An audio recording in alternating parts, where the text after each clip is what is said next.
ഇങ്ങനെയുള്ള ഫീൽഡിലൊക്കെ ഒരു മാഫിയ അന്നുണ്ടായിരുന്നു. കാരണം കോടികൾ സമ്പാദിക്കുക എന്നുള്ള ചിന്താഗതിയിലുള്ള ഇതായിരുന്നു. ഞാനൊരു സഹായം എന്നുള്ള രീതിയിലാണ് ചെയ്തു തുടങ്ങിയത്. പക്ഷെ അത് വലിയൊരു ഈ ശത്രുത എവിടം വരെ എത്തി? ശത്രുത വളർന്ന് ഒരു സമയം ആയപ്പോൾ എന്നെ ഇവര് അങ്ങോട്ട് പൊക്കി കിഡ്നാപ്പ് ചെയ്തു. 5 ദിവസം കഴിഞ്ഞപ്പോൾ അവര് ഓടയിൽ കൊണ്ടിട്ടു. അപ്പൊ മരിച്ചു എന്ന് കരുതിയിട്ട് ഒരു 10-12 മണിയൊക്കെ ആയിക്കാണു. രാത്രിയാണ് കൊണ്ടിടുന്നത്. ജീവൻ എന്തോ ഭാഗത്തിന് തിരിച്ചു കിട്ടും. ജീവനം കൊണ്ട് തിരിച്ച് കണ്ണൂർക്ക് പോകുന്നു. ഓടി തടി തപ്പി എഡ്യൂക്കേഷൻ കൺസൾട്ടൻസി ഡോക്ടർ വിനൂബായി. അപ്പോഴാണ് വേറൊരു ബിസിനസ്സിലേക്ക് ചാടുന്നത്. എന്തായിരുന്നു? മരക്കച്ചവടം എന്ന് പറയാം. അടിപൊളി. 3 കോടിയുടെ മരത്തിനാണ് ബുക്ക് ചെയ്യുന്നത്. ഈ 30 ലക്ഷം കൊടുത്തിട്ട് അങ്ങനെ തടി വന്നോ? തടി വന്നില്ല. പണം പോയി, തടി വന്നില്ല. അച്ഛന് ഈ പ്രശ്നങ്ങളൊക്കെ വന്നപ്പോൾ അച്ഛൻ മാനസികമായിട്ട് ഭയങ്കര തകർന്നു. മുടിയൊക്കെ പോയി, ആകെ കഷണ്ടിയായി. അങ്ങനെയാണ് അമ്മ പറയുന്നത്, നിങ്ങൾക്ക് ആ പഴയ എണ്ണ ഒന്ന് ഉണ്ടാക്കി ഉപയോഗിച്ച് നോക്കിക്കൂടെ? അങ്ങനെയാണ് അച്ഛൻ കാട് കയറുന്നു മരുന്ന് പഠിക്കാൻ വേണ്ടി. കഷണ്ടിയിൽ മുടി കീർക്കുമോ എന്നൊരു ചോദ്യമുണ്ട്. പക്ഷേ വിജയമാഷിന്റെ മുടിയിൽ മുഴുവൻ മുടി വന്നു. ഞങ്ങളിപ്പോൾ ഞങ്ങളുടെ ഹോസ്പിറ്റലിൽ സ്റ്റാർട്ട് ചെയ്തു. അത് പറയാൻ മറന്നു. ഹോസ്പിറ്റൽ കുറച്ച് കോടികളുടെ നഷ്ടം വീട്ടാനാണ് ഇതിലേക്ക് ഇറങ്ങിയത്. സത്യം. നഷ്ടം വീട്ടിയോ? 1 രൂപ പോലും ഞങ്ങളുടെ സ്ഥാപനത്തിനോ എനിക്കോ ഇപ്പോൾ കടയില്ല.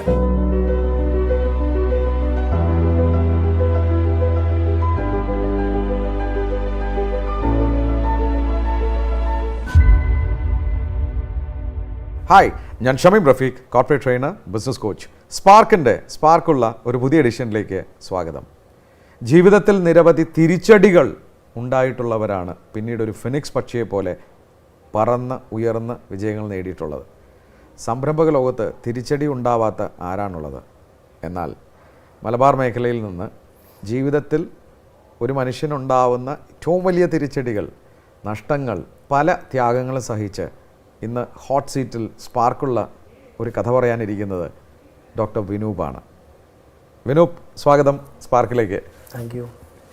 താങ്കളുടെ നാട് എവിടെയാണ്? ഞാൻ കണ്ണൂരിൽ മട്ടന്നൂർ എന്ന് പറയും. മട്ടന്നൂരുകാരനാണ്. പഠിച്ചതൊക്കെ എന്താണ്? ഞാൻ ഹോമിയോപ്പതി ഡോക്ടറാണ്. ഹോമിയോപ്പതി ഡോക്ടറാണ്. അപ്പോൾ ഡോക്ടർ എന്ന് പറയുമ്പോഴത്തേക്കും വീട്ടിലാരെങ്കിലും ഡോക്ടേഴ്സാണോ? എന്താണ് ബാക്ക്ഗ്രൗണ്ട്? അച്ഛൻ ഒരു പാരമ്പര്യ വൈദ്യനാണ്. അതുകൂടാതെ അച്ഛൻ ഒരു അധ്യാപകനും കൂടിയായിരുന്നു. അമ്മയും അധ്യാപികയാണ്. അത് ശരി. അപ്പോൾ 2 ടീച്ചർമാരുടെ മോനാണ്. അതെ അതെ. അപ്പോൾ ടീച്ചർമാരുടെ മോനായതുകൊണ്ട് ബിസിനസ്സിലോട്ടല്ല, ആദ്യം ജോലി ആയിരിക്കുമല്ലോ അവർ സജസ്റ്റ് ചെയ്തിരിക്കുക. അതെ അതെ. അച്ഛനും അമ്മയും എപ്പോഴും ഒരു ഡോക്ടറാക്കണം എന്നായിരുന്നു ആഗ്രഹം. എനിക്ക് മറ്റുള്ള വിഷയങ്ങളിലാണ് താല്പര്യമെങ്കിലും. ഒറ്റ മോനാണോ? അല്ല, ഞങ്ങൾ 3 പേരാണ്. 3 പേരും ഡോക്ടേഴ്സാണ്. അനിയത്തി ഡോക്ടർ ശില്പ, അനിയൻ ഡോക്ടർ പ്രണവ്. അപ്പോൾ ഈ ഡോക്ടറായ കഥ, അപ്പോൾ എന്ത് ഡോക്ടറാണ്, എങ്ങനെയാണ്, എവിടെയാണ് പഠിക്കാൻ പോയത്? ഞാൻ തമിഴ്നാട്ടിലാണ് പഠിച്ചത്. അച്ഛൻ്റെ അമ്മയുടെ നിർബന്ധപ്രകാരമാണ് ഡോക്ടറായി മാറുന്നത്. എന്ത് ഡോക്ടർ? ഹോമിയോപ്പതി ഡോക്ടറാണ്. ഹോമിയോപ്പതി. അപ്പോൾ എവിടെ? ആ കോളേജിൽ പഠിക്കാൻ പോയ തമിഴ്നാട്ടിൽ പഠിക്കാൻ പോയതാണ്. ഓക്കെ. അവിടെ പോയി എന്തൊക്കെ സംഭവിച്ചു? അവിടെ പോയി പഠിക്കാൻ തുടങ്ങിയ സമയത്ത് തന്നെ ഒരു ഫസ്റ്റ് ഇയർ സെക്കൻഡ് ഇയർ ഒക്കെ ആയപ്പോൾ തന്നെ എനിക്കൊരു ബിസിനസ് എന്നുള്ളൊരു മെൻറ്റാലിറ്റിയാണ്. കുറച്ചും കൂടി സാമ്പത്തികമായി മെച്ചപ്പെടണം. അച്ഛനും അമ്മയൊക്കെ ഒരു LP സ്കൂൾ ടീച്ചേഴ്സാണ്. അപ്പോൾ 3 മക്കളെയൊക്കെ പഠിപ്പിക്കണം. അപ്പോൾ സാമ്പത്തികമായിട്ടുള്ളൊരു മീഡിയം ഫാമിലിയിൽ നിന്നാണ്. അപ്പോൾ ബിസിനസ്സൊക്കെ ചെയ്യണമെന്ന് ഭയങ്കരമായിട്ടുള്ള ആഗ്രഹമായിരുന്നു. അപ്പോൾ മറ്റുള്ള ചിലവുകൾക്കൊക്കെ വേണ്ടിയിട്ടാണ് ഞാൻ അവിടെ കോളേജ് അഡ്മിഷനൊക്കെ സ്റ്റാർട്ട് ചെയ്തു. അതൊരു നല്ലൊരു സ്കോപ്പുള്ള ഫീൽഡാണെന്ന് അന്ന് തോന്നിയപ്പോൾ 20-21 വയസ്സിലാണ് ആ ഒരു സ്കോപ്പുള്ളൊരു ഫീൽഡാണെന്ന് തോന്നിയപ്പോൾ ഓട്ടോമാറ്റിക്കായിട്ട് ഞങ്ങൾ അതിലേക്ക് എത്തിപ്പെട്ടു. അപ്പോൾ അഡ്മിഷൻ എടുത്ത് കൊടുക്കുന്ന രീതി പഠിച്ചുകൊണ്ട് തന്നെ അഡ്മിഷൻ എടുത്ത് കൊടുക്കുക. എല്ലാ കോഴ്സുകളും, മെഡിക്കൽ എല്ലാ കോഴ്സുകളും അഡ്മിഷൻ എടുത്ത്. അപ്പോൾ ആ കോളേജ് തന്നെ പെർമിഷൻ തന്നോ? അവർക്ക് അറിയില്ലായിരുന്നു. ആദ്യം ഞാൻ അവിടെയുള്ള സ്റ്റുഡൻ്റ് ആണെന്ന് ആർക്കും അറിയില്ലായിരുന്നു. അത് യൂണിവേഴ്സിറ്റിയാണ്, കോളേജ് വ്യത്യസ്തമാണ്. വലിയ ലാഭമൊക്കെ എടുത്തിട്ടാണോ? ഇല്ല, ഒന്നുമില്ല ലാഭം.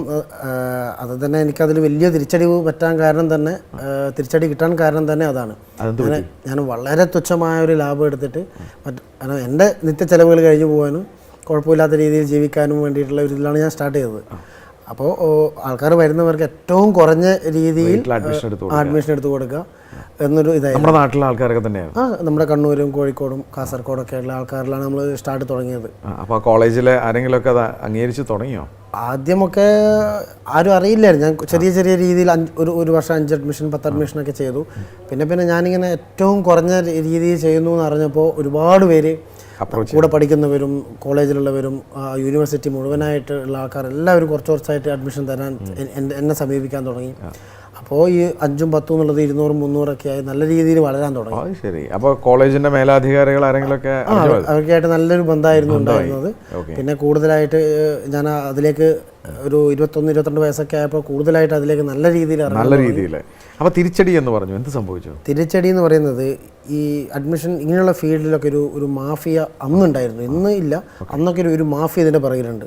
കാരണം കോടികൾ സമ്പാദിക്കുക എന്നുള്ള ചിന്താഗതിയിലുള്ള ഇതായിരുന്നു. ഞാൻ മാക്സിമം ചെറിയ ഇതെടുത്തിട്ട് ചെറിയൊരു കമ്മീഷൻ പോലെ എടുത്തിട്ട് മാക്സിമം കുട്ടികൾ പഠിക്കാൻ വരുന്ന കുട്ടികളാണല്ലോ, അവർക്ക് മാക്സിമം ചെയ്തു കൊടുക്കുക എന്നുള്ളതാണ് ഉദ്ദേശം. പക്ഷേ ഓൾറെഡി ഉള്ള ഒരു മാഫിയ ടീം ഉണ്ട് ഇതിൽ, ആ തമിഴ്നാട് മുഴുവൻ എല്ലാ സ്ഥലങ്ങളിലും ഉണ്ട്. അപ്പോൾ ഓട്ടോമാറ്റിക്കായി ഇവരൊക്കെ എൻ്റെ ശത്രുക്കളാവാൻ തുടങ്ങി. അവരുടെ കഞ്ഞിയിലാണ് നിങ്ങൾ പോയി പാറ്റിയത്. അതാണ് പറ്റിയത്. പക്ഷെ ഞാനൊരു സഹായം എന്നുള്ള രീതിയിലാണ് ചെയ്തു തുടങ്ങിയത്. പക്ഷെ അത് വലിയൊരു ഈ ശത്രുത എവിടം വരെ എത്തി? ശത്രുത വളർന്ന് ഒരു സമയം ആയപ്പോൾ എന്നെ ഇവര് അങ്ങോട്ട് കിഡ്നാപ്പ് ചെയ്തു. ഒരു പരിധിയായപ്പോൾ അവരൊക്കെ ബിസിനസ് ഡൗൺ ആവാൻ തുടങ്ങി. അവരുടെയൊക്കെ ബിസിനസ് ഡൗൺ ആയി. അവർക്കൊക്കെ മെയിൻ്റെനൻസ് ഒരുപാടുണ്ട്, കുറേ ഗുണ്ടകളും അതും ഇതൊക്കെ ആയിട്ട് മെയിൻ്റെനൻസ്. നമുക്കതൊന്നുമില്ല, വൺ മാൻ ഷോ ആണ് എല്ലാം. ഒരു 5 ദിവസവും അടിയും ചവിട്ടും കുത്തൊക്കെ തന്നെയായിരുന്നു. വെള്ളമില്ല, ഭക്ഷണമില്ല, ഒന്നുമില്ല.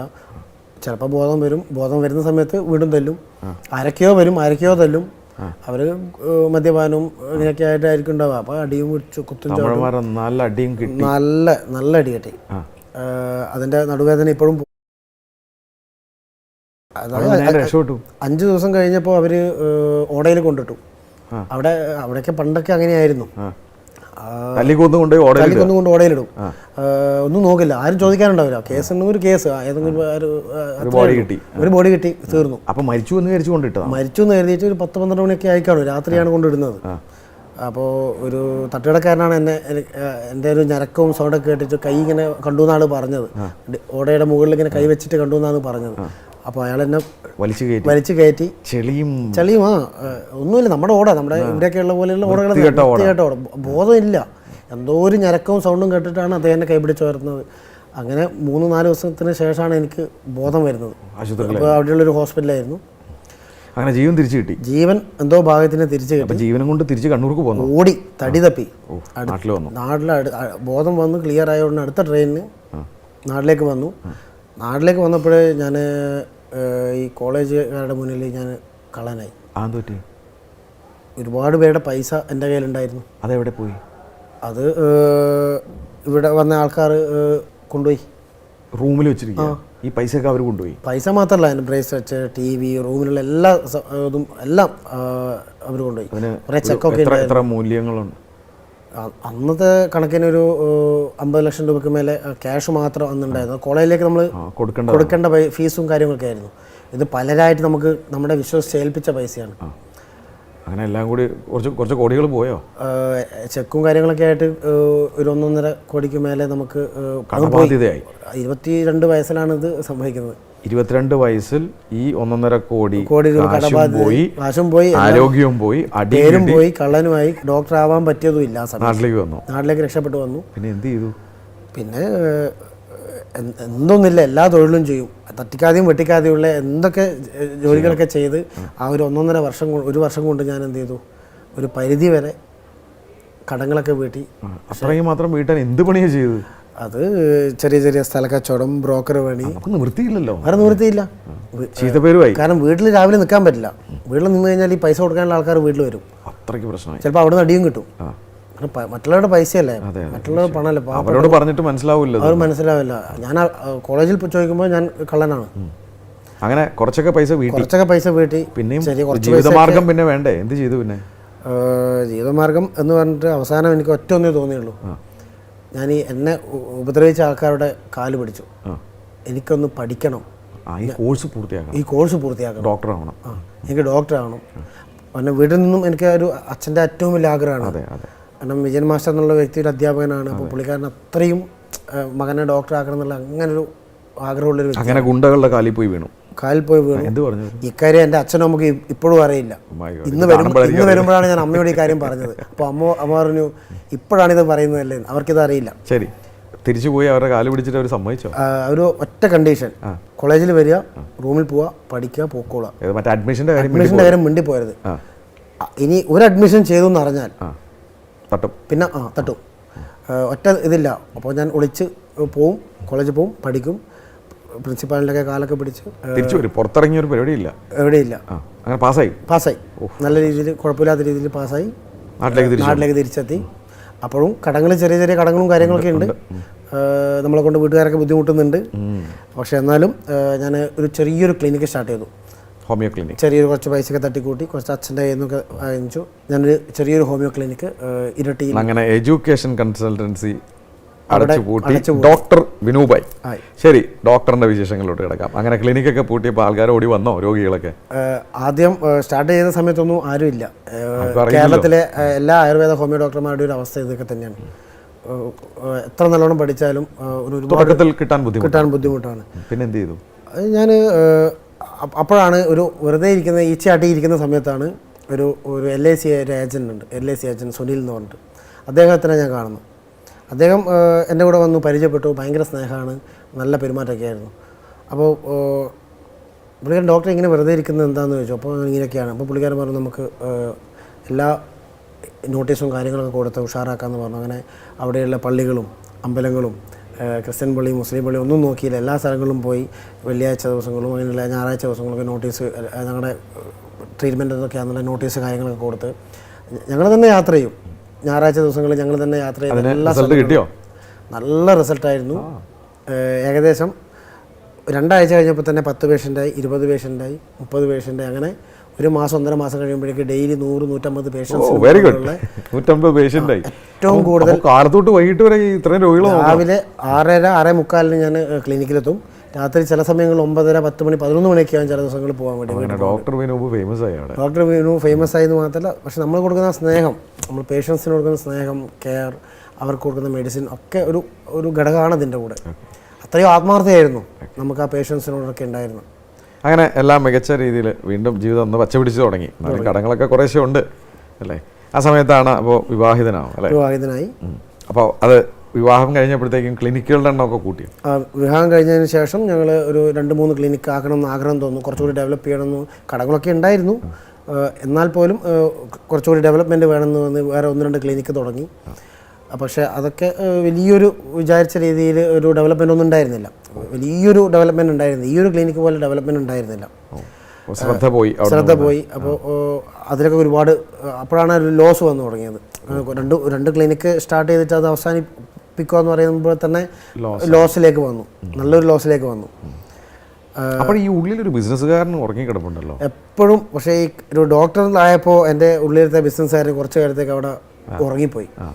നമ്മുടെ കെയർ, പേഷ്യൻസിനോടുള്ള സ്നേഹം, കാരണം ഒരുപാട് രോഗികളൊക്കെ കാണുമ്പോൾ അവരുടെ വിഷമങ്ങൾ കാണുമ്പോൾ നമ്മൾ മനുഷ്യനായിപ്പോയി. അപ്പോൾ അതൊക്കെ മാറുന്നു. ഈ നഷ്ടങ്ങൾ വന്നപ്പോഴാണ് വീണ്ടും ഒരു ബിസിനസ് ചെയ്യണം, ഇനി അതേ വഴിയുള്ളൂ. കടം വീട്ടാൻ വേറൊരു വഴിയില്ല. ഒന്നും കാര്യമില്ല. പിന്നെ ഞാൻ ഒറ്റയ്ക്കല്ല, എൻ്റെ ഭാര്യയുണ്ട്, മകനുണ്ട്. അപ്പോൾ എന്നെ അത്രയും വിശ്വസിച്ചിട്ടാണ് എന്നെ കല്യാണം കഴിച്ചിട്ട് ഏൽപ്പിച്ചിരിക്കുന്നത്. അപ്പോൾ എനിക്ക് അവരോടൊരു ബാധ്യതയുണ്ട്, നിർബന്ധമായിട്ടും ബാധ്യതയുണ്ട്. അപ്പോൾ ഞാൻ അപ്പോഴാണ് വേറൊരു ബിസിനസ്സിലേക്ക് ചാടുന്നത്. എന്തായിരുന്നു അത്? മരക്കച്ചവടം എന്ന് പറയാം. അടിപൊളി. ഈ അഡ്മിഷൻ കഴിഞ്ഞ് ഹോമിയോ ഡോക്ടർ, ഒരു ബന്ധമില്ലാത്ത തടിക്കച്ചവടം. ശരി, എന്തായിരുന്നു അത്? ആ സമയത്താണ് ഞാനൊരു 1-2 ഫ്രണ്ട്സിനെ പരിചയപ്പെടുന്നത്. അവർ നല്ലവരൊക്കെ തന്നെയാണ്. അവരിങ്ങനെ സജസ്റ്റ് ചെയ്തു, സൗത്ത് ആഫ്രിക്കയിൽ നിന്ന്, നൈജീരിയയിൽ നിന്ന് തേക്ക് കൊണ്ടുവരാം. തേക്ക് കൊണ്ടുവരികയാണെങ്കിൽ കോടികളുടെ ലാഭം ഉണ്ടാക്കാം. 1 ലക്ഷം രൂപ ചിലവാണെങ്കിൽ 10 ലക്ഷം രൂപ ലാഭമെന്ന് പറഞ്ഞു. Very good. എടുത്തങ്ങടി ചാടി. അപ്പോൾ അദ്ദേഹത്തിൻ്റെ വാക്ക് കേട്ടതുകൊണ്ടല്ല, ഞാൻ കുറേ പഠിച്ചപ്പോൾ നല്ല ലാഭമുള്ള ബിസിനസ്സാണ്. അത് ചാടി. അപ്പോൾ എത്ര ലക്ഷം ഇറക്കി? സ്റ്റാർട്ടിങ്ങിൽ ഒരു 30 ലക്ഷം രൂപയോളം ഞാൻ എന്ത് ചെയ്തു, അവിടെയുള്ള നൈജീരിയയിലുള്ള കമ്പനിക്ക് പൈസ കൊടുത്തു. ഓക്കെ. അല്ല, ഈ പൈസ എവിടെ നിന്ന് കിട്ടി? എൻ്റെ കയ്യിലൊന്നുമില്ലല്ലോ. മരം ബിസിനസ് ചെയ്യുന്ന ആൾക്കാരുടെ നിന്ന് കുറച്ച് 5 ലക്ഷം 3 ലക്ഷം അഡ്വാൻസ് കിട്ടി. മരം മില്ലുകാരുടെ നിന്നും അങ്ങനെയുള്ള 5 ലക്ഷം 3 ലക്ഷം 2 ലക്ഷം വാങ്ങിച്ചിട്ട് ആണ് 30 ലക്ഷം. 3 കോടിയുടെ മരത്തിനാണ് ബുക്ക് ചെയ്യുന്നത്. ഈ 30 ലക്ഷം കൊടുത്തിട്ട് 3 കോടി ഉണ്ടാക്കണം. മരം അടുത്ത വരുമ്പോഴേക്ക് 3 കോടി കൊടുക്കണം. എൻ്റെ കയ്യിൽ ഒന്നുമില്ല.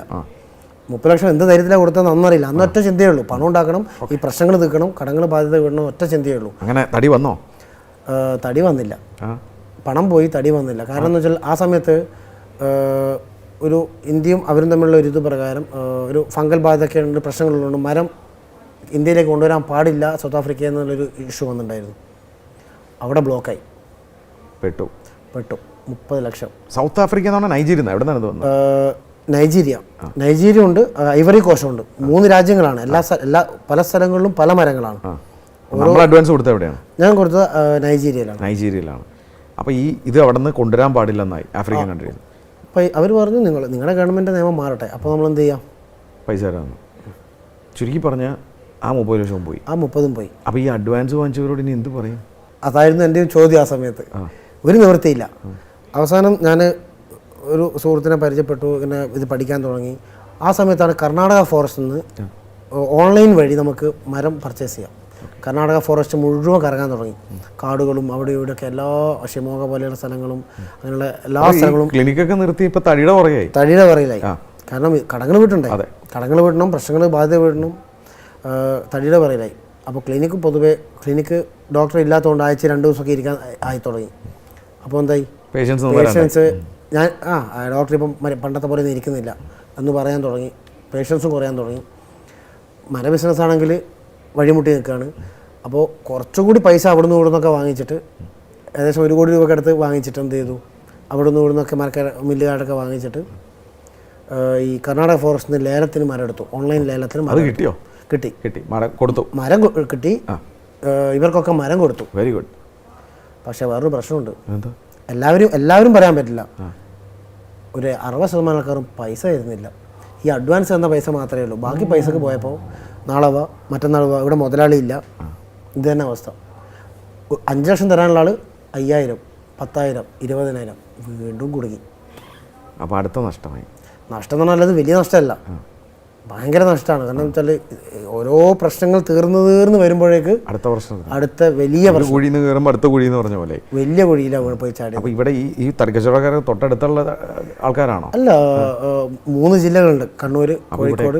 ഡെയിലി നടക്കണം. 350 കിലോമീറ്റർ ഓടണം. കാർ 5000 രൂപ കിട്ടുന്നത്, 5000 രൂപ കിട്ടുക. രാവിലെ തൊട്ട് വൈകുന്നേരം വരെ ചിലപ്പോൾ ഇരിക്കേണ്ടി വരും. ഈ മരം കീർന്നിട്ട് വാടക കിട്ടട്ടെ എന്നിട്ട് തരാന്നൊക്കെയാ പറയാ. പൈസ ഉണ്ടാവും, തരുന്നില്ല. സമയത്തപ്പോൾ വീട്ടുകാരെന്താണ് പറഞ്ഞു? വീട്ടുകാർ എന്നെ കൊണ്ട് മടുത്തിട്ടുണ്ടാവില്ലേ? പിന്നെ തീർച്ചയായിട്ടും. പക്ഷേ അച്ഛൻ അത്രയും ഭയങ്കര സപ്പോർട്ടീവായിരുന്നു. കാരണം വെച്ചാൽ വിജയമാസ്റ്റർ എന്ന് പറഞ്ഞ വ്യക്തി ഏറ്റവും എന്നോട് ഭയങ്കര സ്നേഹമായിരുന്നു. ശരി, തടിക്കച്ചവടം. അപ്പോൾ അത് ഇങ്ങനെ പുറകെ നടക്കാൻ തീരുമാനിച്ചോ അതോ വിടാൻ തീരുമാനിച്ചോ, എന്ത് ചെയ്തു അവസാനം? ഇത് തടിക്കച്ചവടം ഇനി മുന്നോട്ട് പോകില്ല എന്ന് മനസ്സിലായി. പക്ഷേ ഈ കടങ്ങൾ ബാധ്യത വിട്ടണ്ടേ. അപ്പോൾ ഭാര്യ പറഞ്ഞു ഞാൻ ഗൾഫിൽ പോയി ജോലി ചെയ്തോളാം. അവിടെ എന്തെങ്കിലും ഭാര്യയുടെ അച്ഛനൊക്കെ അവിടെ ഗൾഫിലുള്ളത്, ഡാഡിയൊക്കെ ഗൾഫിലുള്ളത്. അപ്പോൾ അബുദാബിയിലാണ്. അപ്പോൾ അവിടെ പോയി ജോലി ചെയ്യാം. അപ്പോൾ ഈ കടങ്ങളൊക്കെ വീട്ടിയിട്ട് നമുക്ക് ഒന്ന് സെറ്റിലാവാം. അതുവരെ പെട്ടെന്ന് വീട്ടിൽ കടങ്ങളൊക്കെ ഒന്ന് വീട്ടണമെന്ന് പറഞ്ഞു. അപ്പോൾ അതിനു വേണ്ടിയുള്ള ഓട്ടത്തിലായി. പക്ഷേ ഡെയിലി പോവും, ആരും പൈസ തരില്ല, വേറെ നിവൃത്തിയില്ല. ആ സമയത്താണ് ഞാൻ പുതിയൊരു ബിസിനസ് എന്ന് പറയാൻ പറ്റില്ല, ജീവിക്കാൻ വേണ്ടി അന്നത്തെ ഭക്ഷണം കഴിക്കാനും, കാരണം വീട്ടിൽ നിന്ന് പൈസ ചോദിക്കാൻ പറ്റില്ല അച്ഛനോട്. അച്ഛൻ ഓൾറെഡി എന്നെ സഹായിക്കേണ്ട രീതിയിലൊക്കെ സഹായിച്ച് കഴിഞ്ഞു. പിന്നെ 2 മക്കളുണ്ട്. അച്ഛന് വേറെ ഡോക്ടേഴ്സാണ്, അവരൊക്കെ പഠിപ്പിക്കണം, ചിലവുകൾ കാര്യങ്ങളൊക്കെ ഉണ്ട്. വണ്ടി എടുത്ത് രാവിലെ ഇറങ്ങും. കാരണം വെച്ചാൽ വണ്ടി എടുത്ത് രാവിലെ ഇറങ്ങിയില്ലെങ്കിൽ കാറിൻ്റെ ലോൺ അടക്കാത്തതുകൊണ്ട് 4 മാസം 5 മാസം ലോൺ അടക്കാത്തതുകൊണ്ട് ലോണുകാർ വണ്ടി കൊണ്ടുപോകും. അപ്പോൾ വണ്ടി അവിടെ കാണുന്ന വണ്ടി അടക്കണ്ട തന്നെ വണ്ടി കൊണ്ടുപോകും. എന്താണ് അടുത്ത പരിപാടി? വണ്ടി എടുത്തിട്ട് ഇറങ്ങുകയാണ്. അപ്പോൾ ആ സമയത്താണ് ഒരു 2 വർഷമായിട്ടാണ് അച്ഛൻ്റെ ഹെഡ് മാസ്റ്റർ ആയിരുന്നു. സ്കൂളുമായിട്ട് ബന്ധപ്പെട്ട് ഒരു ഇഷ്യൂ നടന്നിട്ടുണ്ടായിരുന്നു, ഒരു ഫിനാൻഷ്യൽ പ്രോബ്ലം നടന്നിട്ടുണ്ടായിരുന്നു. അതൊരു പേഴ്സണൽ ഇഷ്യൂ ആയതുകൊണ്ട് പറയാൻ ബുദ്ധിമുട്ടുണ്ട്. അച്ഛനായിട്ട് ബന്ധപ്പെട്ടല്ല, പക്ഷേ അച്ഛനായിരുന്നു അതിൻ്റെ കാര്യങ്ങളെല്ലാം കോടതി കേസ് കാര്യങ്ങളൊക്കെ ആയിട്ട് ഒരുപാട് അലഞ്ഞതും ഭയങ്കര ടെൻഷനും കാര്യങ്ങളും പ്രശ്നത്തിലൂടെ പോയതുകൊണ്ട് ആ സമയത്ത് അച്ഛന് മുടി അങ്ങ് പോയി. മാനസികമായിട്ടും തകർന്നു, ടെൻഷനുമായി, സാമ്പത്തിക ബുദ്ധിമുട്ടുകൊണ്ട് എല്ലാം കൂടിയപ്പോൾ അച്ഛൻ എന്ത് ചെയ്തു? കാരണം അച്ഛനൊരു ഗാന്ധിയനാണ്, നല്ലൊരു അത്രയും സത്യസന്ധമായ രീതിയിൽ ജീവിക്കണം എന്ന് ആഗ്രഹിക്കുന്ന ഒരാളാണ്. അപ്പോൾ അച്ഛന് ഈ പ്രശ്നങ്ങളൊക്കെ വന്നപ്പോൾ അച്ഛൻ മാനസികമായിട്ട് ഭയങ്കര തകർന്നു, മുടിയൊക്കെ പോയി, ആകെ കഷണ്ടിയായി. കഷണ്ടി എന്ന് തന്നെ പറയാം. അങ്ങനെയായി. റിട്ടയർഡ് ആയതിനു ശേഷം അച്ഛൻ ഇത് പുറത്തിറങ്ങുന്നില്ല വീട്ടിൽ നിന്ന്. അച്ഛന് ഭയങ്കര മടി. കാരണം ഇത്രയും മുടി ഉണ്ടായിരുന്ന ഒരാൾ ഇപ്പം എനിക്ക് ഈ ഉള്ള മുടിയേക്കാൾ കൂടുതലായിരുന്നു. അത്രയും മുടിയുള്ള ഒരാൾ പെട്ടെന്ന് മുടിയൊക്കെ പോയപ്പോൾ നാട്ടുകാരൊക്കെ ചോദിക്കാൻ തുടങ്ങി, മാഷെ മുടിയെല്ലാം പോയല്ലോ. ഒരു 10-20 പേര് ചോദിക്കുമ്പോൾ തന്നെ അച്ഛൻ ഭയങ്കര പ്രയാസമായി. അപ്പോൾ അച്ഛൻ്റെ കാരണവരുണ്ടായിരുന്നു, രാമർകുട്ടി വൈദ്യർ എന്ന പേര്, പഴയ പേര് കേട്ട വൈദ്യനായിരുന്നു, ഒരു ഒറ്റത്തടി മനുഷ്യനാണ്. അപ്പോൾ ആ ചെറുപ്പകാലത്ത് അച്ഛൻ 10-15 വർഷത്തോളം ഇദ്ദേഹത്തിൻ്റെ കൂടെയായിരുന്നു താമസം. മരുന്നുണ്ടാക്കലും കാര്യങ്ങളും എല്ലാം പേര് കേട്ട വൈദ്യനായിരുന്നു. അന്ന് മരുന്നുണ്ടാക്കുന്നതും കാര്യങ്ങളും സഹായിക്കുന്നതും എല്ലാം അച്ഛനായിരുന്നു. അപ്പോൾ അച്ഛൻ എല്ലാ മരുന്നുകളും കാര്യങ്ങളൊക്കെ അറിയാം. പക്ഷേ അച്ഛൻ അധ്യാപകനായപ്പോൾ, ജോലി കിട്ടി അധ്യാപകനായപ്പോൾ എന്ത് ചെയ്തു, അച്ഛൻ അതിലേക്ക് മാറി. അപ്പോൾ അങ്ങനെയാണ് അമ്മ പറയുന്നത്, നിങ്ങൾക്ക് ആ പഴയ എണ്ണ ഒന്ന് ഉണ്ടാക്കി ഉപയോഗിച്ച് നോക്കിക്കൂടെ? അച്ഛൻ പറഞ്ഞു അതൊക്കെ വേണോ? അമ്മ പറഞ്ഞു ചെയ്യാൻ പറഞ്ഞു. അങ്ങനെയാണ് അച്ഛൻ കാട് കയറുന്നു മരുന്ന് പഠിക്കാൻ വേണ്ടി. പഴയ താളിയൊലിയും കാര്യങ്ങളൊക്കെ അച്ഛൻ്റെ കയ്യിലുണ്ട്. കുറേയൊക്കെ ഉറുമ്പരിച്ച് പോയെങ്കിലും ഇതൊക്കെ അച്ഛൻ എഴുതി വെച്ചിട്ടുണ്ടായിരുന്നു, ഡയറിയിൽ ഓരോന്നും എഴുതി വെച്ചിട്ടുണ്ടായിരുന്നു. അപ്പോൾ അച്ഛൻ ഓരോ മരുന്നുകളും നോക്കി പഠിച്ച് അച്ഛൻ സ്വന്തമായിട്ട് കാട് കയറി മരുന്ന് പറിക്കാൻ തുടങ്ങി. ഏകദേശം 10-70ഓളം പച്ചമരുന്നുകൾ ഇടണം ഇതിൽ, കുറേ അങ്ങാടി മരുന്നുകളൊക്കെ ഉണ്ട്. ഇതൊക്കെ ഇട്ട് അച്ഛൻ എണ്ണ ഉണ്ടാക്കി. പേരോ കാര്യങ്ങളോ ഒന്നുമില്ല, അച്ഛൻ്റെ ആവശ്യത്തിന് അച്ഛൻ എണ്ണ ഉണ്ടാക്കി ഉപയോഗിക്കാൻ തുടങ്ങി. ഫലം ഉണ്ടായോ? മുടി നല്ലോണം അങ്ങ് വന്നു. കഷണ്ടിയിൽ മുടി കിളിർക്കുമോ എന്നൊരു ചോദ്യമുണ്ട്. പക്ഷേ വിജയമാഷിൻ്റെ മുടിയിൽ മുഴുവൻ മുടി വന്നു. അപ്പോൾ അതൊരു അത്ഭുതമായി. നാട്ടുകാരൊക്കെ വന്ന് മുടി പിടിച്ചോക്കാൻ തുടങ്ങി. മാഷെ ഇത് ഒറിജിനലാണോ, ഇത് ഒറിജിനലാണോ എന്താണ്? അപ്പോൾ ഡെയിലി ഒരു 5-10 ആൾക്കാർ ഇങ്ങനെ വരാൻ തുടങ്ങി. മാഷെ ആ എണ്ണ തരുമോ? വീണ്ടും തുടങ്ങി പ്രശ്നം. ഞാനോ കടത്തിലും പ്രശ്നത്തിലും പെട്ട് കിടക്കുക, വീട്ടിലും സാമ്പത്തിക ബുദ്ധിമുട്ടായി കഴിഞ്ഞാൽ ശരിയാവില്ലല്ലോ. അച്ഛന് കിട്ടുന്ന പെൻഷനും അമ്മയുടെ പെൻഷനും ഒക്കെ എടുത്തിട്ട് അച്ഛൻ എന്ത് ചെയ്യാൻ തുടങ്ങി, ഈ എണ്ണ വാങ്ങുന്നു, നല്ല ശുദ്ധമായ എണ്ണ, വെളിച്ചെണ്ണ ഉണ്ടാകുന്നു, കുറച്ച് സ്ഥലമൊക്കെ ഉണ്ട്, അവിടെ നിന്ന് കിട്ടുന്ന തേങ്ങയൊക്കെ കൊപ്പരയൊക്കെ ആട്ടി വെളിച്ചെണ്ണ എടുക്കുന്നു, ഇതൊക്കെ എണ്ണയാക്കിയിട്ട് ഫ്രീ ആയിട്ട് കൊടുക്കാൻ തുടങ്ങി. പൊതുസേവനം ഫ്രീ ആയിട്ട് കൊടുക്കാൻ തുടങ്ങി. പക്ഷെ അതൊന്നും എനിക്ക് ചിന്തിക്കാൻ സമയം ഉണ്ടായിരുന്നില്ല. എനിക്ക് കടം വീട്ടാന്നേ ഉണ്ടായിരുന്നുള്ളൂ. പിന്നെയാണ് ഞാൻ മനസ്സിലാക്കിയത്, വീട്ടിൽ ഒരു 10-15-20 ആൾക്കാർ വന്നു പോകുന്നുണ്ടെന്നൊരു കാര്യം പിന്നെ മനസ്സിലായി. അപ്പോൾ ഞാൻ പറഞ്ഞു കുറച്ചെണ്ണം ഞാനും എടുക്കാൻ തുടങ്ങി. വെറുതെ കൊടുക്കല്ലേ, ഒരു 5 ടൂപ്പി 10 ടൂപ്പി റിസൾട്ട് ഭയങ്കര റിസൾട്ടാണ്. അത്ര റിസൾട്ടാണല്ലോ. വരുന്ന ആൾക്ക് വിളിച്ചു പറയും, നിന്റെ അച്ഛൻ്റെ എണ്ണ ഞാൻ വാങ്ങിച്ചോട്ടോ, സൂപ്പർ എണ്ണയാണ്. നമ്മൾ ആണോ സത്യം? അപ്പോൾ ഞാൻ എന്ത് ചെയ്തു, ഈ കുപ്പി ഒരു 5-10 കുപ്പി എടുത്തിരിക്കണം. നിത്യച്ചെലവ് കഴിയണ്ടേ, കടങ്ങൾ വീട്ടണ്ടേ. ഈ കടം മില്ലിയാർഡ് നിന്ന് കിട്ടുന്ന പൈസ കടം വീട്ടാനേ ഉള്ളൂ, ചിലവിന് പൈസ വേണമല്ലോ. ഓരോ ആൾക്ക് പറഞ്ഞു വിജയൻ മാസ്റ്ററുടെ മകനാണെന്നൊന്നും ആദ്യം പറഞ്ഞില്ല. വിജയൻ മാസ്റ്ററുടെ എണ്ണയാണ്, സാധാ ഒരു കുപ്പി, പ്ലാസ്റ്റിക് കുപ്പി, സ്റ്റിക്കറോ ഒന്നുമില്ല. വിജയൻ മാസ്റ്ററുടെ എണ്ണയാണ്, സൂപ്പർ റിസൾട്ടാണ്. നമ്മുടെ ഫേസ്ബുക്കിലൊക്കെ കാണുന്നത്. ഞാൻ പറഞ്ഞു അതെ. ഫേസ്ബുക്കിൽ ഇട്ടോ? അപ്പോൾ ഞാനത് ഇത് ഫേസ്ബുക്കിലിട്ടു. അച്ഛൻ്റെ പഴയ മുടി, ഒരു പഴയൊരു ഫോട്ടോ ഉണ്ടായിരുന്നു, കഷണ്ടി ആയ ഫോട്ടോ ഒന്നും ഉണ്ടായിരുന്നു. എൻ്റെ ബർത്ത്ഡേക്ക് കേക്ക് കട്ട് ചെയ്യുമ്പോൾ ഇങ്ങനെ പിടിച്ചിട്ടുള്ളൊരു ഫോട്ടോ ഉണ്ടായിരുന്നു. അപ്പോൾ അത് കറക്റ്റ് കഷണ്ടി ഉള്ള ഫോട്ടോ, കഷണ്ടി വ്യക്തമായിട്ട് കാണാവുന്ന ഫോട്ടോ, അതും ഇട്ടു. അതിൻ്റെ കൂട്ടത്തിൽ ബിഫോർ ആൻഡ് ആഫ്റ്റർ എന്ന് പറഞ്ഞിട്ട് പുതിയ മുടി വന്ന ഫോട്ടോ ഇട്ടു. ഇതങ്ങോട്ട് വൈറലായി. കേരളം മുഴുവൻ വിളി തുടങ്ങി. ഡെയിലി 40, 50, 100, 200. എൻ്റെ നമ്പറാണ് കൊടുത്തത്. അച്ഛൻ പറഞ്ഞു എൻ്റെ നമ്പർ കൊടുക്കണ്ട. അച്ഛനല്ല, അമ്മ പറഞ്ഞു അച്ഛൻ്റെ നമ്പർ കൊടുക്കണ്ട. കാരണം വെച്ച് കഴിഞ്ഞാൽ കടങ്ങൾ കുറേ ഉണ്ടാക്കിയിട്ടുണ്ടല്ലോ, ഇനിയും പ്രശ്നത്തിലാവേണ്ടെന്ന് കരുതിയിട്ട് എന്ത് ചെയ്തു, ഞാൻ എൻ്റെ നമ്പർ തന്നെ കൊടുത്തിട്ട് എന്ത് ചെയ്തു, കോളുകൾ വരാൻ തുടങ്ങി. ഇത് വിൽക്കാൻ തുടങ്ങി. വിൽപ്പന എന്നുള്ള രീതിയിൽ തന്നെ ഒരു വില ഇട്ടു. ഒരു 100 ml 500 രൂപ എന്നുള്ള രീതിയിൽ വിലയിട്ടു. അപ്പോൾ തന്നെ അമ്മ പറഞ്ഞു, ഇപ്പോൾ കുഴപ്പമില്ലാണ്ട് അച്ഛൻ ആരെങ്കിലൊക്കെ 100-50 രൂപയ്ക്ക് വേണ്ടി ഇട്ടിട്ട് പോകുന്നുണ്ട് എണ്ണ വാങ്ങിക്കുമ്പോൾ, വേണോ, റിസ്ക് എടുക്കണോ, അടുത്ത വർഷം ആക്കണോ, അച്ഛനെ പറയിപ്പിക്കുമെന്ന് വെച്ചു. അപ്പോൾ അച്ഛൻ പറഞ്ഞു മോൻ ചെയ്തോന്ന് പറഞ്ഞു. മോൻ ചെയ്തോ, രക്ഷപ്പെടുമെന്ന് പറഞ്ഞു. അങ്ങനെ അച്ഛൻ്റെ അനുഗ്രഹത്തോടുകൂടി അങ്ങ് തുടങ്ങി. ബാർബർ ഷോപ്പുകൾ, ചെറിയ ചെറിയ കടകൾ. പിന്നെ ഞാൻ ആ മരത്തിൻ്റെ കിട്ടാനുള്ള പൈസയെക്കുറിച്ച് ഞാൻ വിട്ടു. നന്നാവട്ടെ, പറ്റിക്കുന്നവർ പറ്റിക്കട്ടെ, പോട്ടെ, ആ പൈസയെക്കുറിച്ച് അങ്ങ് വിട്ടു. ആ കോടികളൊന്നും വേണ്ട. പുതിയൊരു മേഖല കിട്ടി. അച്ഛൻ്റെ അനുഗ്രഹത്തോടെ ആദ്യം ചെയ്യുന്ന ബിസിനസ്. ശരി. പക്ഷെ അച്ഛൻ ഇപ്പോഴും അച്ഛനൊരു ബിസിനസ്സായിട്ട് അച്ഛൻ കാണുന്നില്ല. ശരി. അപ്പോൾ ഈ കോളുകൾ ഇത്രയധികം വരുമ്പോൾ എങ്ങനെയാണ്? ഡെയിലി കോളുകൾ കൂടാൻ തുടങ്ങി. ഒരു കോൾ സംസാരിച്ചുകൊണ്ടിരിക്കുമ്പോൾ 15-20 മിസ്ഡ് കോൾ. അപ്പോഴും ഞാൻ റിയൽ എസ്റ്റേറ്റ് ചെയ്യുന്നുണ്ടായിരുന്നല്ലോ, കുറേ സുഹൃത്തുക്കൾ കൂടെ ഉണ്ടാകും, ബ്രോക്കർമാരായിട്ടുള്ള. ഞാനും ബ്രോക്കർ തന്നെ അന്ന്. ഇവരൊക്കെ ഞാൻ എന്ത് ചെയ്യും, സംസാരിച്ച് ഞാൻ എടുക്കുമ്പോൾ ഒന്ന് സംസാരിക്കണമെന്ന് പറയും, അവർ സംസാരിക്കും. അങ്ങനെ ഇത് ആവാത്തൊരവസ്ഥയായി.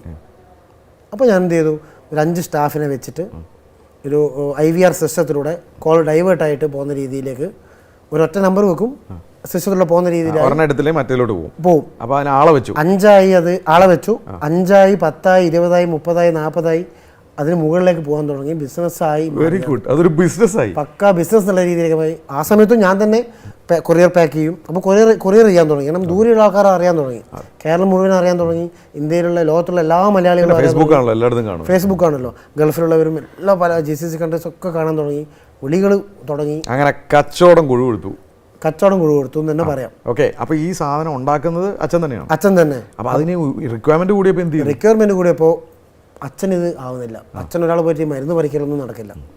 അപ്പോൾ മരുന്ന് പറിക്കാൻ ഒരു ലാടവൈദ്യന്മാർ എന്നൊക്കെ പറയുന്ന 5 പേര്, ആദ്യം 3 പേരായി, 5 പേരായി, 6 പേരായി, കൂടി ഇപ്പോൾ ഏകദേശം ഒരു 29-30ഓളം ആൾക്കാർ കർണാടക ഫോറസ്റ്റിലും അടിവാരത്തും അങ്ങനെയൊക്കെ പോയി മരുന്ന് പറിക്കാൻ ഇപ്പോൾ ഏകദേശം ഒരു 30ഓളം ആൾക്കാർ. 30 പേര്. അപ്പോൾ 30 പേർക്ക് തൊഴിലായി. 30 പേർക്ക് തൊഴിലായി.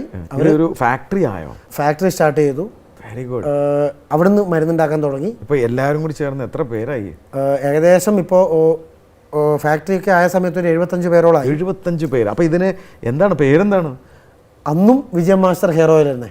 വിജയൻ മാഷിന്റെ ഹെയർ ഓയിൽ, അല്ലാതെ വേറെ ബ്രാൻഡ് ഒരു ബ്രാൻഡ് ഉണ്ടായിരുന്നില്ല അന്ന്. Okay, very good. അപ്പോൾ ഈ ഒരു ഹെയർ ഓയിൽ നല്ല റിസൾട്ട് കിട്ടാൻ തുടങ്ങി. അപ്പോൾ ഒരു പ്രോഡക്റ്റ് കൊണ്ട് സർവൈവ് ചെയ്യാൻ പറ്റും? വേറെ എന്തെങ്കിലും ചിന്തിച്ചോ? ഇപ്പോഴ് ഏകദേശം dandruff oil, hair oil, dandruff oil, 40 തൈലം, ഡാൻഡ്രഫ് ക്ലെൻസർ, ഹെയർ ക്ലെൻസർ, അങ്ങനെ തുടങ്ങി ഹെയർ ക്രീമുകളും അങ്ങനെ തുടങ്ങിയിട്ട് ഇപ്പോൾ ഏകദേശം 250ഓളം പ്രൊഡക്റ്റുകളായി. 250 പ്രോഡക്റ്റായി. 250ഓളം പ്രൊഡക്റ്റുകൾ. വിജയൻ മാഷിന്റെ അപ്പോഴേക്ക് പേരുകളൊക്കെ മാറി വിജയൻ മാസ്റ്റേഴ്സ് ആയുർവേദ എന്നായി. ഓക്കെ. ഞങ്ങൾ ബ്രാൻഡ് ചെയ്തു, ട്രേഡ് മാർക്ക് ചെയ്തു, ബ്രാൻഡ് ചെയ്ത് അത് വിജയൻ മാസ്റ്റേഴ്സ് ആയുർവേദ എന്നുള്ള പേരിലേക്ക് മാറ്റി. ഫേസ് ക്രീമും എല്ലാം കോസ്മെറ്റിക്, ആയുർവേദ കോസ്മെറ്റിക് പ്രൊഡക്റ്റുകളൊക്കെ ഞങ്ങൾ എല്ലാം മാനുഫാക്ചറിങ് ചെയ്യാണ്. Okay, very good. ഇതെല്ലാം നേരിട്ട് നേരിട്ടാണ് അയക്കുന്നത്? എല്ലാം ഡയറക്റ്റ് ആയിരുന്നു. ഇപ്പോൾ ഞങ്ങൾ പല ഡയറക്റ്റ് മാർക്കറ്റിംഗ് കമ്പനികൾക്കും അതുപോലെ തന്നെ എക്സ്പോർട്ടും സ്വിറ്റ്സർലാൻഡിലേക്കും, നൈജീരിയ, പഴയ നൈജീരിയ അറിയാലോ, അവിടത്തേക്കും. അവിടെ ഡാൻഡ്രഫ് ക്രീമൊക്കെ ഭയങ്കര ഡിമാൻഡാണ്. കാരണം അവിടെ ഹെയർ പ്രോബ്ലം ഒരുപാടുള്ളതുകൊണ്ട് ഡാൻഡ്രഫ് ക്രീമുകൾ അത്രയും ഓർഗാനിക്കായിട്ട് നാച്ചുറലായിട്ട് ഉണ്ടാക്കുന്ന. വേറെ സ്ഥലങ്ങൾ എവിടെ വാങ്ങാൻ കിട്ടും കസ്റ്റമേഴ്സിന്? ഞങ്ങളിപ്പോൾ ഞങ്ങളുടെ ഹോസ്പിറ്റലിൽ സ്റ്റാർട്ട് ചെയ്തു. അത് പറയാൻ മറന്നു. ഹോസ്പിറ്റൽ, ഞങ്ങൾ സ്വന്തമായിട്ടൊരു ഹോസ്പിറ്റലിൽ സ്റ്റാർട്ട് ചെയ്തു. എവിടെയാണത്? മട്ടന്നൂരിൽ തന്നെ. കണ്ണൂർ മട്ടന്നൂരിൽ തന്നെ ചെറിയൊരു ഹോസ്പിറ്റലിൽ സ്റ്റാർട്ട് ചെയ്തു. അവിടെ വെച്ചിട്ട് കൺസൾട്ടിങ്ങും കാര്യങ്ങളൊക്കെ ഉണ്ട്. Very good. അപ്പോൾ ഇത് എത്ര എംപ്ലോയീസ് ആയി എല്ലാം കൂടി? ഏകദേശം ഇപ്പോൾ ഒരു 110ഓളം എംപ്ലോയീസ്. 110 പേർക്ക് തൊഴിൽ കൊടുക്കാൻ പറ്റി. അപ്പോൾ ഇത് ഓൺലൈൻ പ്ലാറ്റ്ഫോമുകളിലൊക്കെ അവൈലബിൾ ആണ്. ഞങ്ങളുടെ വിജയൻ മാസ്റ്റേഴ്സ് ആയുർവേദ.com എന്നുള്ള വിജയൻ മാസ്റ്റേഴ്സ് ആയുർവേദ.com വെബ്സൈറ്റിലൂടെ കിട്ടും. അതുകൂടാതെ ഞങ്ങളുടെ ഫോൺ നമ്പറിൽ ബന്ധപ്പെട്ട് കഴിഞ്ഞാൽ ഞങ്ങൾ കൊറിയറായിട്ട് അയച്ചു കൊടുക്കുകയും ചെയ്യുന്നു. വേറെ ആമസോൺ അതുപോലെയുള്ള സ്ഥലങ്ങൾ ആമസോണിൽ അവൈലബിൾ ആണ്. ആമസോൺ പോലെയുള്ള പല ഒക്കെ അവൈലബിൾ ആണ്. അതുകൂടാതെ ഞങ്ങൾ എക്സ്പോർട്ട് സ്റ്റാർട്ട് ചെയ്ത് പല രാജ്യങ്ങളിലേക്കും, ഇപ്പം GCC കൺട്രീസിലും പല രാജ്യങ്ങളിലേക്കും ഇപ്പോൾ നമുക്ക് പ്രൊഡക്റ്റ് എത്തിക്കാൻ പറ്റിയിട്ടുണ്ട്. താങ്കൾ ആക്ച്വലി ഒരു ഹോമിയോ ഡോക്ടറാണ്. പക്ഷേ ഇന്നിപ്പോൾ ചെയ്യുന്നത് ആയുർവേദമാണ്. ശരിക്കും ഒരു ബിസിനസ് മോഡലായി ഹോസ്പിറ്റൽ തുടങ്ങി 250 പ്രോഡക്റ്റുകളായി അല്ലേ? ഇത് എനിക്ക് തോന്നുന്നു ലക്ഷക്കണക്കിന് ആൾക്കാർ ഉപയോഗിച്ചിട്ടുണ്ടാവില്ല. ലക്ഷം പോരാ, അതിൽ എത്രയോ ലക്ഷക്കണക്കിന് ആൾക്കാർ ഉപയോഗിച്ചിട്ടുണ്ട്. പക്ഷെ അപ്പോൾ ഇത് വളർന്ന് പന്തലിച്ച് കഴിഞ്ഞ സമയത്ത് ഇതിലിപ്പോൾ സപ്പോർട്ട് ചെയ്യാൻ ആരൊക്കെ ഉണ്ട് കൂടെ? സപ്പോർട്ട് ചെയ്യാൻ എപ്പോഴും അന്നും ഇന്നും സപ്പോർട്ടുള്ളത് നമ്മുടെ കമ്പനിയുടെ ചെയർമാൻ അച്ഛൻ തന്നെയാണ്. Very good. പേര് തന്നെ അദ്ദേഹത്തിൻ്റെ വിജയൻ മാസ്റ്റർ അച്ഛൻ തന്നെയാണ്. എല്ലാ അച്ഛനും പിന്തുണയായിട്ട് അമ്മയുണ്ട്. അമ്മയുടെ പിന്തുണ ഇല്ലെങ്കിൽ ഈ hair oil, Vijayan master hair oil എന്നൊരു സംഭവം, ഇപ്പോൾ നിശാഗന്ധി ഹെയർ ഓയിൽ എന്നാണ് പേര്. ആ ഒരു ഹെയർ ഓയിലേ ഉണ്ടാവില്ല. അങ്ങനെ ഒരു സംരംഭമേ കാരണം തുടക്കത്തിലൊക്കെ അമ്മയും അച്ഛനും തന്നെയാണ് 12 മണിക്കൂറോളം എണ്ണ കാച്ചി ഉണ്ടാക്കുന്നത്. അമ്മയും അച്ഛനും ഒറ്റക്കായിരുന്നു. പിന്നെ ഉള്ളത് അനിയനും അനിയത്തിയും, doctor Shilpa and doctor Pranav. അവർ രണ്ടുപേരും ഞങ്ങളുടെ കമ്പനിയുടെ ഡയറക്ടേഴ്സാണ്. 2 പില്ലേഴ്സായിട്ട് എനിക്ക് ഇടത്തും വലത്തും നിന്നുകൊണ്ട് 2 പില്ലേഴ്സായിട്ട് ഫാമിലി ഉയർത്തിക്കൊണ്ടുവന്ന ഉറപ്പായിട്ടും ബിസിനസ്സായി കഴിഞ്ഞു. അച്ഛൻ്റെ അമ്മയുടെ അനുഗ്രഹത്തോടു കൂടി വളരെ നല്ല രീതിയിൽ സ്ഥാപനം മുന്നോട്ട് പോകുന്നുണ്ട്. ഒരു ചോദ്യം ചോദിച്ചോട്ടെ? കുറച്ച് കോടികളുടെ നഷ്ടം വീട്ടാനാണ് ഇതിലേക്ക് ഇറങ്ങിയത്. സത്യം. നഷ്ടം വീട്ടിയോ? 1 രൂപ പോലും ഞങ്ങളുടെ സ്ഥാപനത്തിനോ എനിക്കോ ഇപ്പോൾ കടയില്ല. എക്സലന്റ്. അതിനോടൊപ്പം തന്നെ കോടികളുടെ കടം വീട്ടി. ഈ കോടികളുടെ വിറ്റുവരവിലേക്ക് കയറിയോ? കോടികളുടെ വിറ്റുവരവിലേക്കാണ് ഇപ്പോൾ ഉള്ളത്. അത് എത്രയാണെന്ന് ഞാൻ ചോദിക്കുന്നില്ല. എങ്കിലും ഫ്യൂച്ചർ ഭാവി എന്താണ്? 2030 കൂടി 10,000 crores വാല്യുവേഷനുള്ള ഒരു കമ്പനിയാക്കി മാറ്റുക എന്നുള്ളതാണ്. എക്സലന്റ്, വലിയ സ്വപ്നം. 10,000 കോടി മൂല്യമുള്ള ഒരു കമ്പനിയാക്കിയിട്ട്, പ്രൈവറ്റ് ലിമിറ്റഡ് കമ്പനിയാണ് ഇപ്പോൾ, 10,000 കോടി മൂല്യമുള്ളൊരു കമ്പനിയാക്കി മാറ്റുക എന്നുള്ളതാണ് ഞങ്ങളുടെ വിഷൻ. അതിനുള്ള പ്രയത്നം തുടങ്ങിയോ? അതിനുള്ള പ്രയത്നം വളരെ ശക്തമായി തുടങ്ങിയിട്ടുണ്ട്. അപ്പോൾ അതിനുള്ള ഒരു ഇൻവെസ്റ്റ്മെൻ്റ് ഒക്കെ വേണ്ടേ ഇതിന്? ഇൻവെസ്റ്റ്മെൻറ്റ് എന്ന് പറയുമ്പോൾ ഞങ്ങൾക്കൊരു കഴിഞ്ഞൊരു 3 months മുന്നേ ഒരു 10 കോടി രൂപയുടെ ഇൻവെസ്റ്റ്മെൻറ്റ് ഒരു സ്ഥാപനം വന്നിട്ടുണ്ടായിരുന്നു. ഓക്കെ. പക്ഷേ ഈ 10,000 crores എത്തണമെങ്കിൽ ഈ 10 കോടി രൂപ കൊണ്ട് ആവില്ല. ഓക്കെ. അപ്പോൾ അത്രയും നല്ലൊരു ഇൻവെസ്റ്റ്മെൻറ്റ് കിട്ടിയാൽ മാത്രമേ നമുക്ക് ആ ഒരു ലെവലിലേക്ക് എത്തിപ്പെടാൻ പറ്റുള്ളൂ. അതിനുവേണ്ടി ഞങ്ങളുടെ സിസ്റ്റം തന്നെ ക്രിയേറ്റ് ചെയ്ത് കഴിഞ്ഞു. പക്ഷേ അങ്ങനെ ഒരു ഫണ്ട് കിട്ടിക്കഴിഞ്ഞാൽ മാത്രമേ നമുക്ക് ചെയ്യാൻ പറ്റുള്ളൂ. അതിനുവേണ്ടി വെയിറ്റിംഗ് ആണ്. ഓക്കെ. അപ്പോൾ അതൊരു വലിയ പ്രോജക്റ്റായി ഇപ്പോൾ. അതെ, വലിയൊരു പ്രൊജക്റ്റായിട്ടാണ് പ്ലാൻ ചെയ്തിരിക്കുന്നത്. തമിഴ്നാട്ടിൽ പോയി അടി വാങ്ങി ഓടയിൽ കിടന്ന ഒരു 21കാരൻ പിന്നീട് തിരിച്ച് വന്ന് ചെയ്യാത്ത പണികളൊന്നുമില്ല, തട്ടിക്കച്ചവടം വരെ ചെയ്ത് പണം നഷ്ടപ്പെട്ട് അവസാനം സ്വന്തം അച്ഛൻ ഒരു മാഷ് സ്വന്തം തലയിൽ കിളിർപ്പിച്ച ആ മുടി, ആ എണ്ണ എടുത്തുകൊണ്ട് ലോകത്തിന് ഇന്ന് ഒരു വലിയ ബിസിനസ് സംരംഭമായി വളർത്തി കഴിഞ്ഞു. ഇത് വളരും, പടരും, വലുതാവും, 10,000 കോടി മൂല്യമുള്ള ഒരു സ്ഥാപനമാവുന്നുള്ള പൂർണ്ണ വിശ്വാസം ഇപ്പോൾ ഉണ്ടോ? 100% അല്ല, 200% വിശ്വാസമുണ്ട്. 2030 10,000 crore വാല്യുവേഷനുള്ള കമ്പനിയായി മാറിയിരിക്കും. ആയുസുണ്ടെങ്കിൽ, ഞാനിവിടെ ഇരിപ്പുണ്ടെങ്കിൽ നമുക്ക് ആ കഥ പറയാം ഇവിടെ ഉണ്ടാവണം എന്ന് ഞാൻ ആഗ്രഹിക്കുന്നു. നിങ്ങൾ കേട്ടു, ഡോക്ടർ വിനോബ് കണ്ണൂർ മട്ടന്നൂർ സ്വദേശിയാണ്. തമിഴ്നാട്ടിൽ പോയി അടികൊണ്ട് ഓടയിൽ കിടന്ന് അഡ്മിഷൻ, അത് നന്നായി പോയനെ, പക്ഷേ അവരങ്ങനെ വെറുതെ വിടില്ലല്ലോ. ലോകർക്ക് സഹായം ചെയ്യാൻ അങ്ങേരെ ഇറങ്ങിയാൽ തിരിച്ച് നാട്ടിൽ വന്ന്, സത്യത്തിൽ സംരംഭം എന്ന് പറയുന്നത് എന്താണ്? നമ്മുടെ മുന്നിൽ വരുന്ന, എപ്പോഴാണ് ഈ അവസരം നമ്മുടെ മുന്നിൽ വരും നമുക്ക് പറയാൻ പറ്റില്ല. ചിലപ്പോൾ നമ്മൾ കാണുന്ന ഒരു സാധനമായിരിക്കില്ല നാളെ നമ്മുടെ സംരംഭം എന്ന് പറയുന്നത്. നമ്മളൊരു സാധനം കാണുമ്പോൾ നമ്മൾ ഇതാണ് നമ്മുടെ ജീവിതം, ഇതാണ് നമ്മൾ കോടികൾ ഉണ്ടാക്കിയത്, ഒന്നും ചിലപ്പോൾ ആയിരിക്കില്ല. എവിടെ നിന്നാണ് ആ സ്പാർക്ക് ഉണ്ടാവുന്നത് നമുക്ക് ഒരിക്കലും പറയാനാവില്ല. ആ സ്പാർക്ക് വരും, അതിന് വരെ ക്ഷമയോടുകൂടി കാത്തിരിക്കുക എന്നുള്ളതാണ്. പലപ്പോഴും കോടികളുടെ നഷ്ടം വരുമ്പോൾ നിരവധി പേർ എന്നെ വിളിച്ച് കരയാറുണ്ട്. അവരോടൊക്കെ എനിക്ക് പറയാനൊന്നേ ഉള്ളൂ, വേറെ ഒന്നുമല്ല, സംരംഭം എന്ന് പറയുന്നത് നഷ്ടമുണ്ടാവും, അടി കിട്ടും, ഇതൊക്കെ ഉണ്ടാവും. ക്ഷമയോടുകൂടി ബിസിനസ് ചെയ്ത് തന്നെ അത് വീട്ടാനും പഠിക്കണം. അതിന് ഡോക്ടർ വിനൂപിനെ പോലെ കരുത്തുള്ള, മനക്കരുത്തുള്ള, ഉൾക്കരുത്തുള്ള ചില സംരംഭകർ നമ്മുടെ നാട്ടിലുണ്ട്. ബിസിനസ് ചെയ്ത് തന്നെ അത് വീട്ടുക. എവിടെയെങ്കിലും ഒരു പ്രോഡക്റ്റ് അവസാനം കയ്യിലെത്തിപ്പെടും, അതിൻ്റെ പുറകെ പോയി അത് വിജയിപ്പിക്കുക എന്നുള്ളത് തന്നെയാണ്. അത് വിജയിപ്പിക്കുക മാത്രമല്ല, അതിന് വലിയ സ്വപ്നങ്ങൾ കണ്ടെടുത്ത ലെവലിലേക്ക് കൊണ്ടുപോകാനുള്ള പ്രാപ്തി ഉണ്ടാവുകയും വേണം. ഡോക്ടർ വിനൂപ്, വളരെ എളിമയുള്ള കഥയാണ് താങ്കളുടെ. കണ്ണൂരിലെ ഒരു ചെറിയ ഹോമിയോ ഡോക്ടറായി ഒതുങ്ങി പോകാമായിരുന്ന ഒരു വ്യക്തി ഇന്ന് സമൂഹത്തിൽ 250 പ്രോഡക്റ്റുമായി 10,000 കോടി മൂല്യമുള്ളൊരു കമ്പനിയുടെ സ്വപ്നവും കണ്ടുകൊണ്ട് പോവുകയാണ്. നാളെ കേരളത്തിൽ നിന്ന് നമ്മളൊക്കെ ബഹുമാനിക്കുന്ന രീതിയിലുള്ള വലിയ സംരംഭകരുടെ നിലയിലേക്ക് താങ്കളും എത്തിപ്പെടട്ടെ എന്ന് ഒരു സുഹൃത്തെന്ന നിലയിൽ വ്യക്തിപരമായി ഞാനും ആഗ്രഹിക്കുന്നു. താങ്കളുടെ അച്ഛനെയും അമ്മയെയും സഹോദരനെയും സഹോദരിയൊക്കെ ഞങ്ങളുടെ എല്ലാ പ്രേക്ഷകരുടെ പേരിലും എല്ലാ ആശംസകളും അറിയിക്കുക. താങ്കൾ തുടങ്ങിയ സംരംഭം താങ്കൾ കണ്ട സ്വപ്നത്തിലേക്ക് എത്തിപ്പെടട്ടെ. വ്യക്തിപരമായ എൻ്റെ പേരിലും പ്രേക്ഷകരുടെ പേരിലും സ്പാർക്ക് ടീമിൻ്റെ പേരിലും എല്ലാ ആശംസകളും.